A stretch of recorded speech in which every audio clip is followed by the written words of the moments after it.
Some names and locations have been removed or changed to protect our brothers and sisters working in restricted areas. If you would like more information about our international staff and global network partners, visit csrm.org/international-ministry. If you would like to support their work financially, visit csrm.org/donate and click on their individual support page or the Persecuted Church campaign.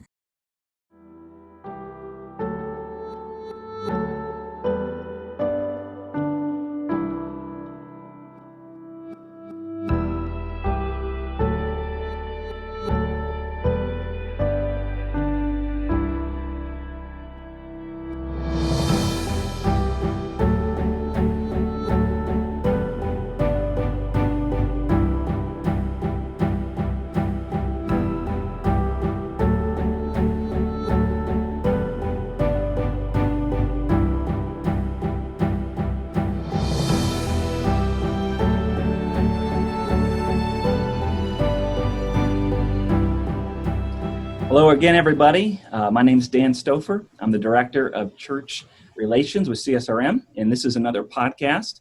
As you can tell, we're not in the CSRM studio.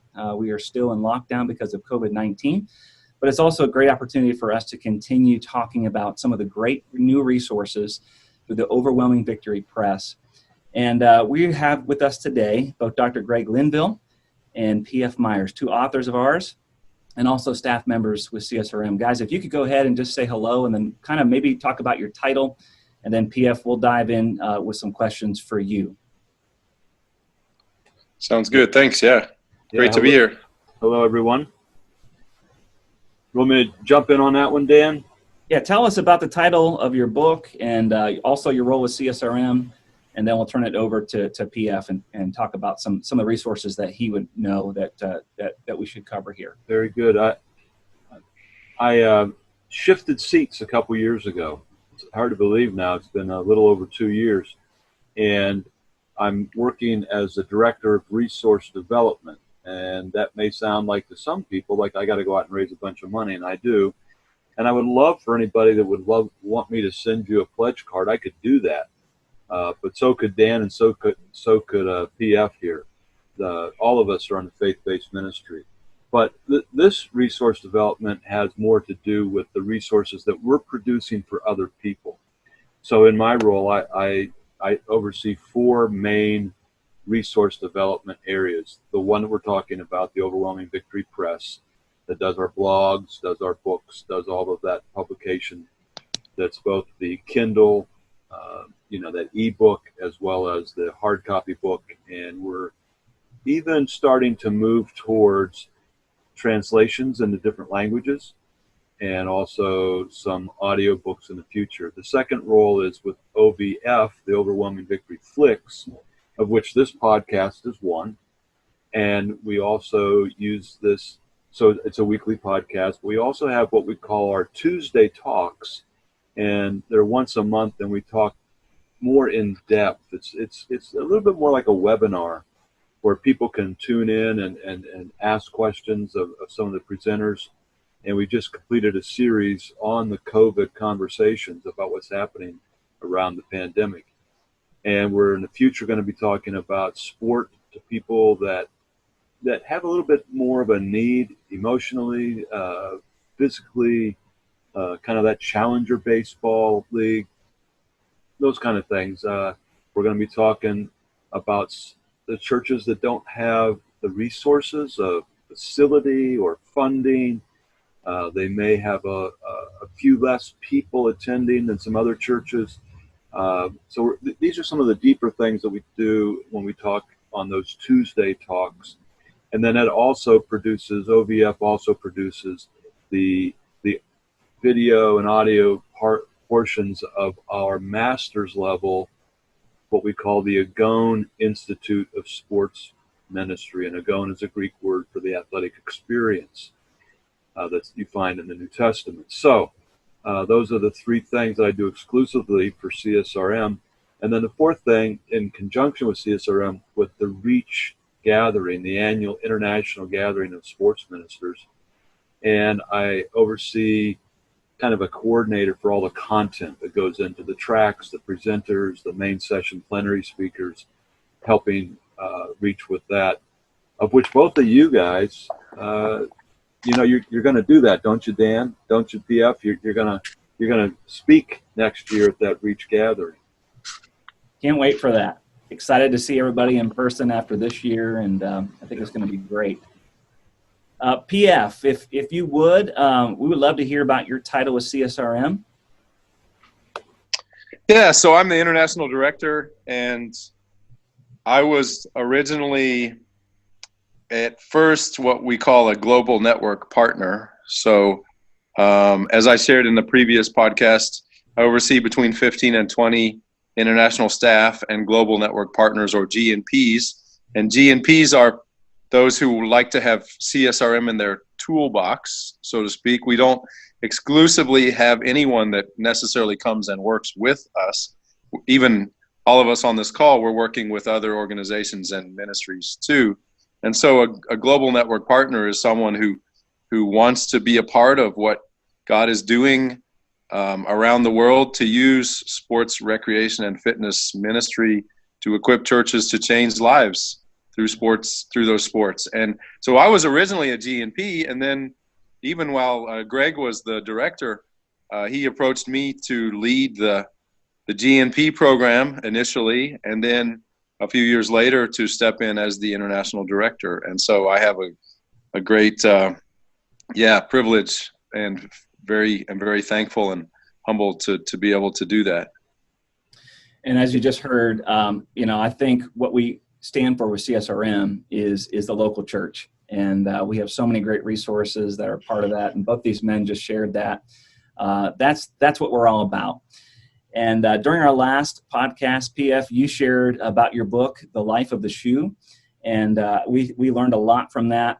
If you would, just take a quick minute and explain some other resources that one may find through CSRM and anything that could help with missions, using sport ministry. Where would you point people? Well, this is why I'm so excited to be a part of CSRM. It's because of the level of and the quality of the people who are involved. And I tell my guys all the time, I say, if you've got any questions or any needs, just come and approach me and let me know, because I can direct you to people like Greg. I call Greg he's the foremost apologist on sports ministry in the world right now. So if you've got any questions about theology, philosophy. Most people understand that to be that I'm the sorriest person in sports ministry, but it helps to be humble. It helps to be humble. So that's good. No, but seriously, if I tell my guys, if you've got any questions about anything relating to that, and we've got people like Greg and others who have many, many, many years, Roger Oswald, Yeah. Brian Mason, Todd James, our staff emeritus. I mean, it's just amazing the level of the people who are involved with this organization. And so all of those people and resources that they've written and that we have are available to our partners and literally to anybody. But then I think there's a distinction to be made between what I call a formal relationship and an informal relationship with CSRM. Informal means that anybody can go on the website, download the blogs, the podcasts. There's constantly new information and new things that are coming on. And so, if you're at all interested or involved in sports ministry, you can check out the website and be involved informally. But if you want to become a formal partner with CSRM, well, that's where these opportunities are. Things such as the Global Network Partners, which has a little bit of an interview process and a formal relationship. But then there's things like the certification, that we have, where you can become certified as a sports minister through CSRM. And there's the Agone Institute, which Greg mentioned, where you can actually pursue a master's or doctorate level degree in sports ministry. And so these are resources that are available not only for someone in the U.S., but around the world. And if we don't know the answers or we can't help you, generally we can put you on the path to someone who can, because we are well connected. We have lots of relationships, extensive years in sports ministry around the world. And so it's just really, humbling and amazing to be a part of it.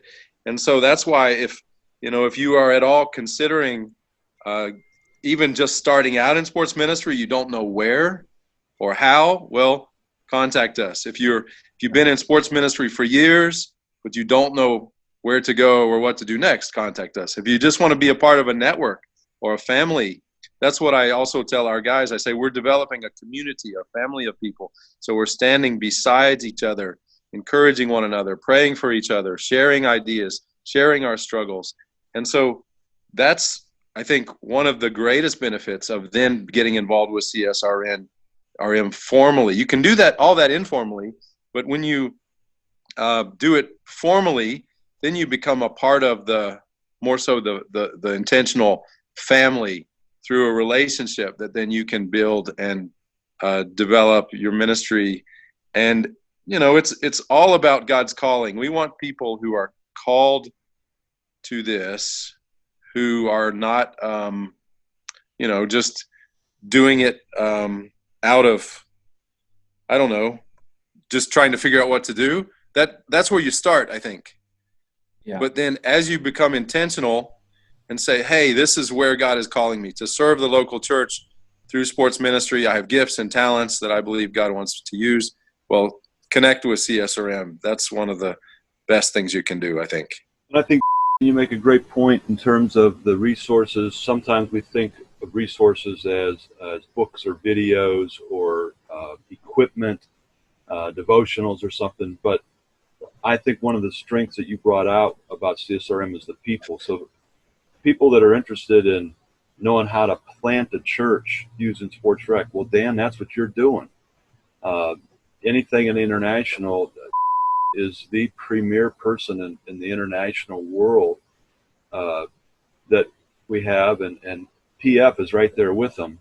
And so we've got some people that are right with us here in our own family, so to speak, and then we're connected with others. And our staff emeritus, part of the reason that we have staff emeritus is because we have a real healthy value and priority on you can never be too old. In fact,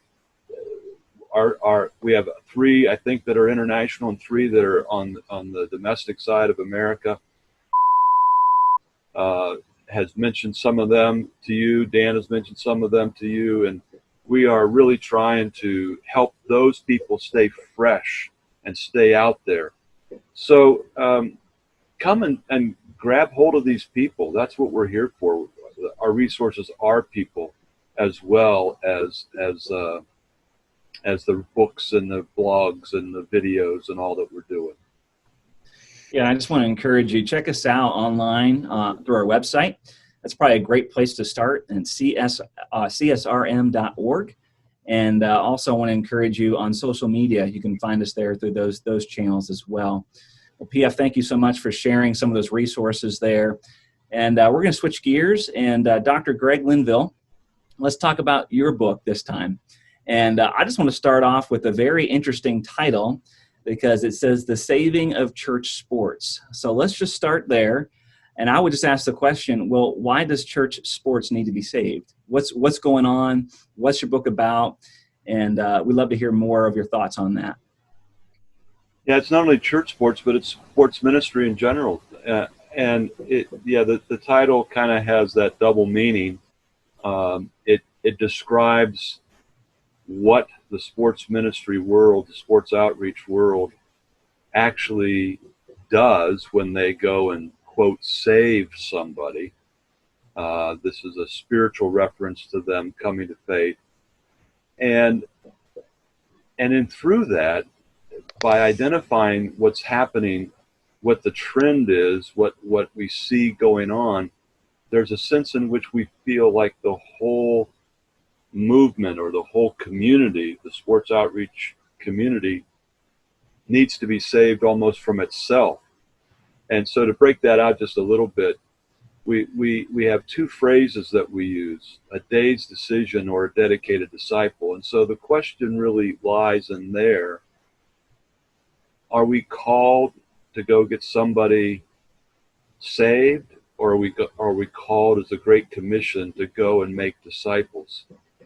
And I think what's happened within our whole community is that we've gone to kind of the easy side of this street.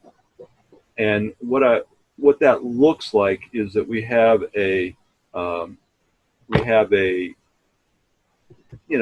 league in our church, or we have a camp, or a day, an outing of some sort.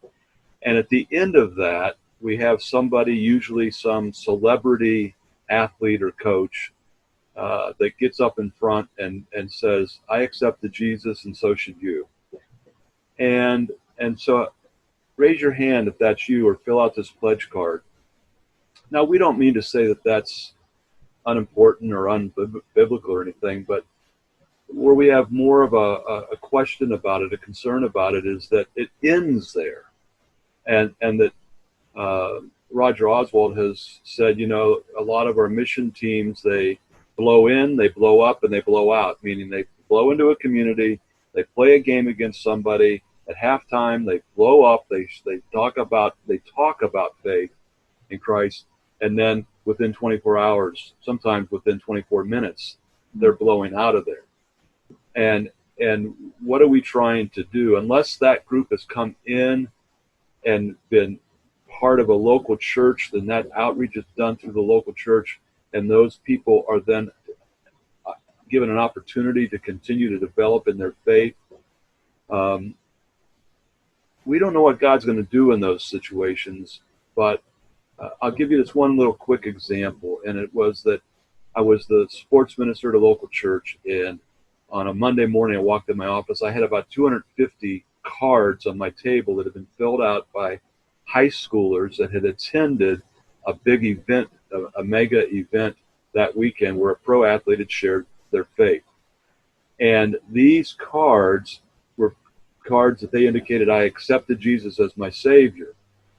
And when I called my good friend, still a very, very good friend in that para-ministry that had put those cards on my desk, I said, "What are these here for?" He said, "It's our job to win them. It's your job to disciple them," meaning the church. And I said, "Well, we will try." Half of the cards were bogus. They didn't give us the right contact information. Half of them. They didn't want to be contacted. I don't know what they were thinking. Maybe they were thinking they'd get a picture or a handshake I don't really know. I don't want to be too cynical, but the fact that they didn't want anybody to contact them was evident. Not one of the remaining half took any of our 3 invitations. Wow. Which was personal visiting at the address that they gave, or contacting them through whatever media. And they, not one of them came. And so that's what I mean by saving this whole sports ministry community, that we're saying that we're doing a lot of things, but are we really making disciples in that? You have insights in the international of that? Yeah, well, I mean, it's the same thing. What we see happening is that from the West, we've perpetuated that whole model internationally. And so as we're working, around the world, you have pastors who are so committed to sharing the gospel, but making disciples is on a whole nother level. And so that's why I think it's so important to understand our concept of evangelistic disciple making, that you have to have a view for evangelism that is going to end with discipleship. And I share the story in my book, The Life of the Shoe, about being in Rwanda and going to a prison and playing sports with the inmates, and over the course of the day, seeing 600 people accept Christ. And we were so excited. I mean, we were pumped because we thought, wow, God is moving. And of course he was. But as I was leaving the prison, the chaplain came up to me, and almost with tears in his eyes, he says, PF, what are we going to do? How are we going to disciple these 600. He said, there's only one of me and maybe 2 or 3 volunteers, and Wow. 600. How are we going to do that? And I was playing this, day's decision numbers game, excited about all these guys that have come to faith. But the reality is, unless they had someone to disciple them, how many of them are really going to become followers of Christ? Well, maybe 5 or 10 that the chaplain and his volunteers could follow up with. But what about the rest? They're just going to fall away. And that's why the principles in Greg's book and in my book that I lay out are so practical, because we deal with these issues, how to overcome this, how to save sports ministry, how to really be effective in accomplishing the Great Commission and not just playing the numbers game or the day's decision. Yeah. And I would say that it really applies to all types of ministry, right? You could even talk about the saving of the church service.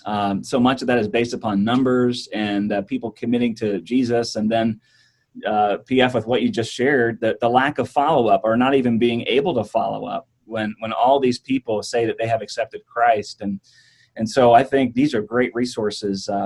Greg, you kind of already mentioned this, but I think it'd be great for us to ask it here.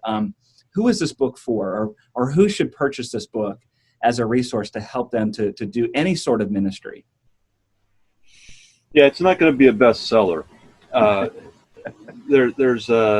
It's really targeted towards denominational leaders, local congregational leaders, but also across the board church leaders in the universal church. It's also geared towards a little bit towards the academy, people that are trying to teach a good theology of sports outreach, and students that are coming up. And we've had some dialogues even amongst ourselves. What's level 1 and what's level 3? And for a lot of people, level 1 is that methodology that PF has mentioned and others have mentioned, that the methodology is where they come in. How do I do this league? How do I recruit my coach? How do I whatever? But we see it as level 3 because we think that it emerges out of these theological foundations. And so the book is written to people that are trying to really come to grips with their own, what we call soteriology, which is a big Greek word that means the theology of what does salvation means. And so what are we trying to actually do every day in our ministry? And this is how it plays out then, Dan. It plays out that if our soteriology, if our theology of salvation is that all I have to do is get somebody to raise their hand or kneel at an altar or fill out a card or what we might call the sinner's prayer, pray that prayer, then my job is done. And I'm going to run on to the next person. But if our theology of soteriology of salvation is that we're called to go and make disciples, then while that is an extremely important time when they raise their hand, kneel, or what have you, and we rejoice in that, and angels rejoice over that, we see that as the next step, even though it is a deciding step that moves us from darkness to light, from being not with God to with God, however you want to phrase that. But then we have the next step, take them to the next step, because we are called to go make disciples.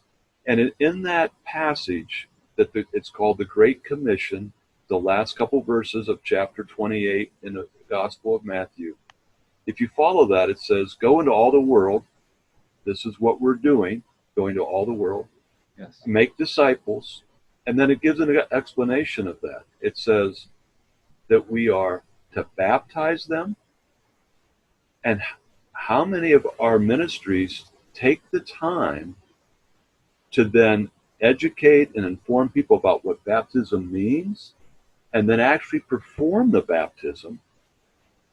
And I know there's some denominations that they baptize infants, and then they have a later date that they call confirmation, where they make a public profession of faith. I prefer the baptism after the profession of faith, but I can live with a confirmation, whichever one it is. If your church is not actively engaged in that next step, you pray the prayer, you kneel, you do whatever, and then you get baptized or confirmed, then I don't think we're fulfilling the Great Commission. And then it says, and teach them to observe all that I've taught. Jesus is saying it doesn't end with baptism. That's the next step. And the next step is, what do we think? How do we behave differently? Amen. And so in our earlier books, we had the 5 B's. We belong to this community. You come in and play sports with us. You work out with us at the fitness center. And then through that experience, you begin to see there's something there. And you believe in Jesus. And then you get baptized. And then you start to behave different. And you eventually become, that's the 5th B, you become the disciple of Jesus. So that's why I think it's really important.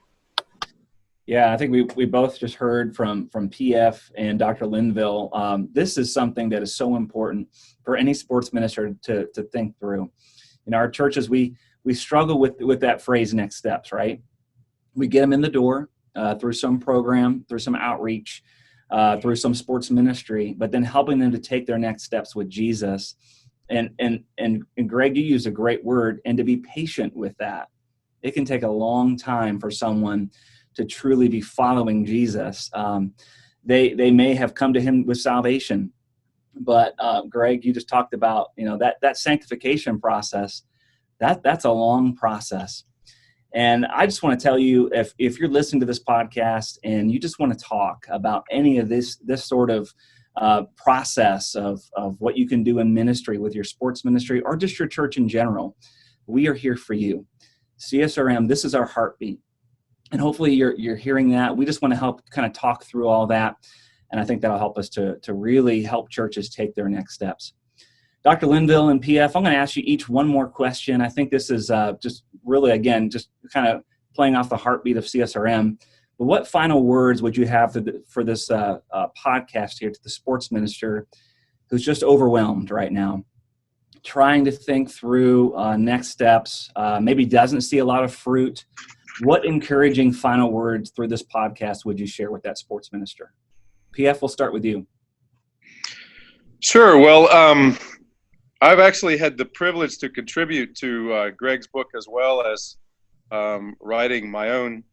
And at the end of his book, I cite a conversation that Francis Chan had with church leaders in China. And he says there are 5 pillars that are significant in the growth of the house church movement there, but I think those are also things that we can learn from and apply.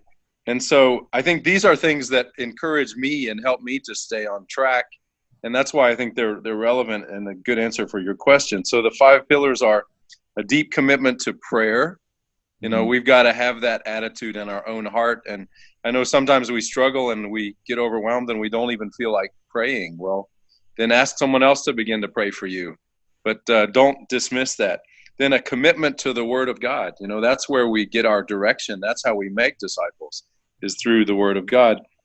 And then a commitment to every member sharing the gospel. So maybe you're struggling. Find someone else who is in a better place in the moment and, pray together and then, in a sense, plot for what God has for you, to move forward, to share the gospel. And then he says regular expectation of miracles. From our Western church, we often, we know God can do it, but we don't often expect miracles.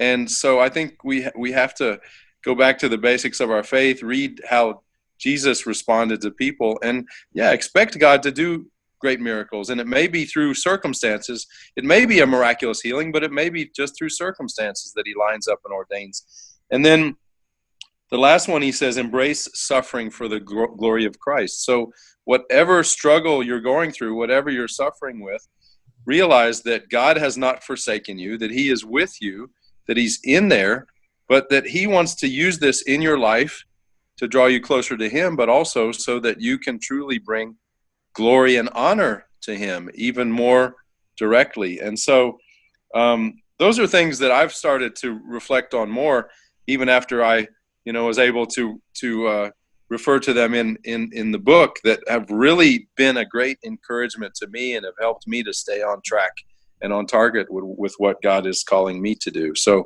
hopefully that will encourage our listeners as well.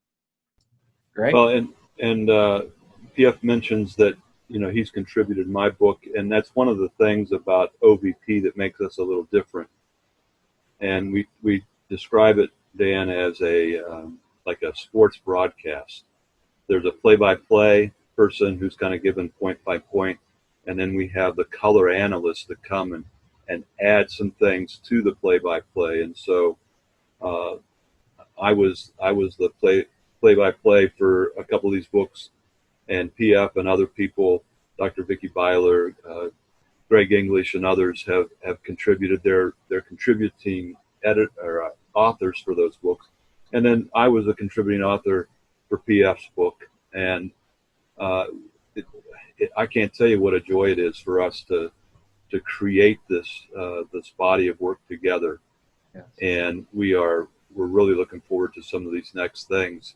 One of the books that's envisioned for this series, Dan, to answer your question directly, is that see, these guys, they think I forgot the question. This guy's rambling on, but I remember that.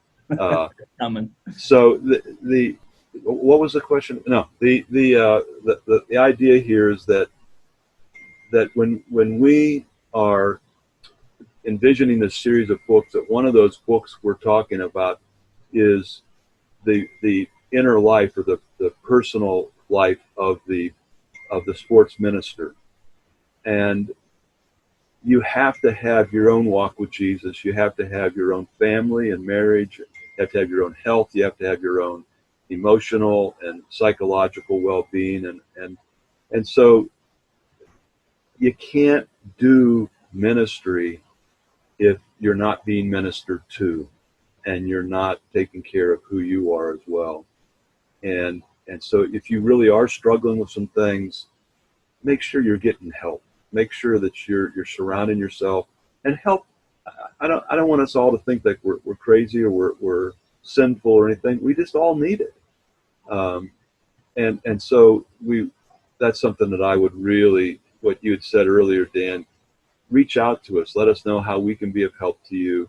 I think that's really important. But that's why these books are being written, because we think that what's in there is going to help you be able to do what you're called to do. That's why we're producing these things.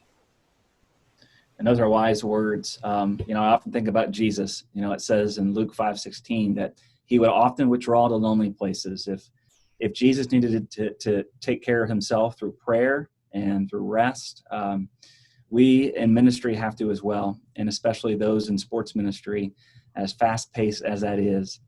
That's all the time we have for this podcast here. I just want to encourage you, if you want to order the book, The Saving of Church Sports, you can do that through CSRM.org.